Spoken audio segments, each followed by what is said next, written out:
Hello, my name is Dr. Robert Wong from Stanford University and VA Palo Alto Healthcare System.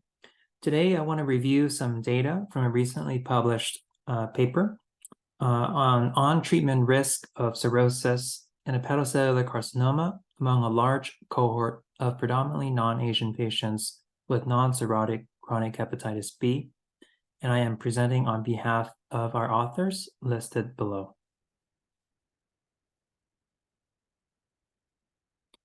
As you know, chronic hepatitis B antiviral therapy is associated with reducing risk of disease progression to cirrhosis, as well as lowering risk of developing HCC compared to patients not treated with antiviral therapies.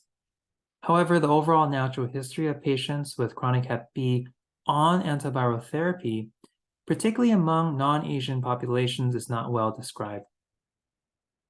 The vast majority of studies evaluating differences in on-treatment risk of HCC in patients with chronic hep B have been mainly conducted in Asia-Pacific regions. Furthermore, it is not clear whether there exists differences in on-treatment risk of cirrhosis or HCC based on baseline factors.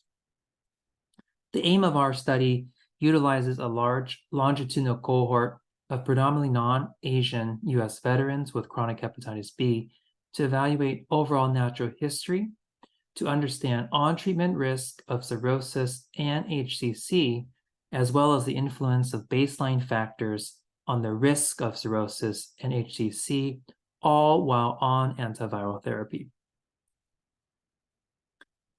We utilized data from the National VA database from 2010 to 2022, capturing all healthcare data from veterans utilizing services in VA facilities across the U.S. Adults with chronic hep B were identified using established criteria based on both labs and/or ICD coding. Hep B patients with concurrent HIV, Hep C, or hepatitis delta were excluded for this analysis. We also did a very comprehensive review of the electronic health records to determine start date of antiviral therapy, which was set as the index date for assessing outcomes in this study. We also were able to look at longitudinal prescription data, and as a surrogate for adherence to treatment, we determined whether patients were able to achieve hepatitis B DNA less than 2,000 as a threshold surrogate to assess for adherence. Those that were less than 2,000 were categorized as likely adherent versus those that were greater than 2,000 despite being on antiviral therapy were thought to be non-adherent. These are the characteristics of our cohort. We had a total of 2,496 patients on antiviral therapy. You can see here the distribution of antiviral therapy with about 60% on entecavir, about 33% on tenofovir disoproxil fumarate. Because of the cohort of veterans, this is mostly male patients. And also a key distinguishing feature of this paper was the majority of our patients were non-Asian.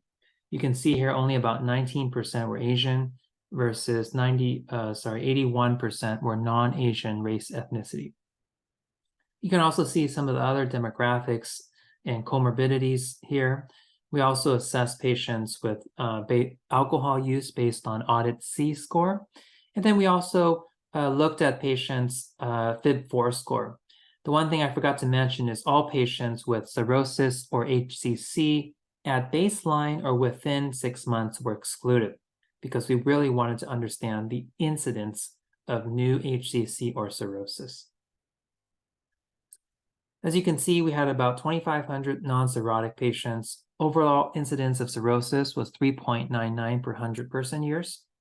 Overall incidence of HCC was 0.43 per 100 person years.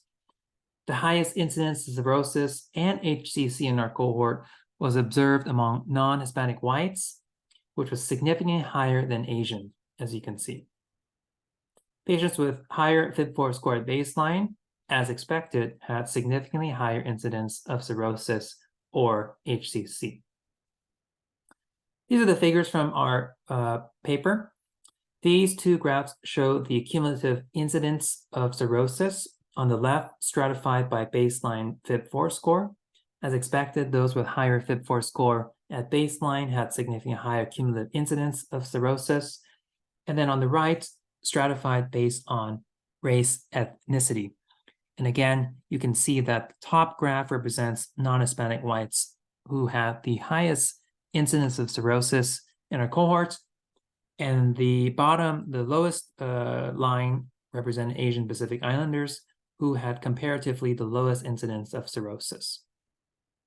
These graphs represent the incidence function for HCC, again, stratified by FIB-4 score on the left and race ethnicity on the right.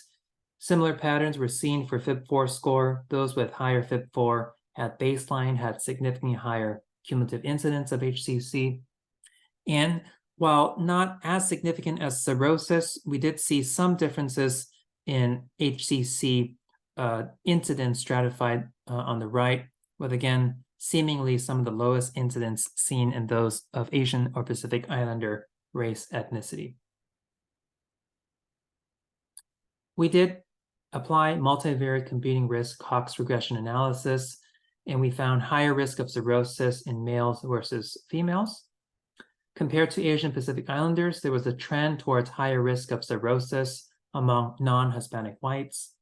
There was a trend towards higher risk of cirrhosis in those with diabetes versus not. And then compared to those patients with FIB-4 less than 1.5, FIB-4 greater than 3.25 had significantly higher risk of cirrhosis.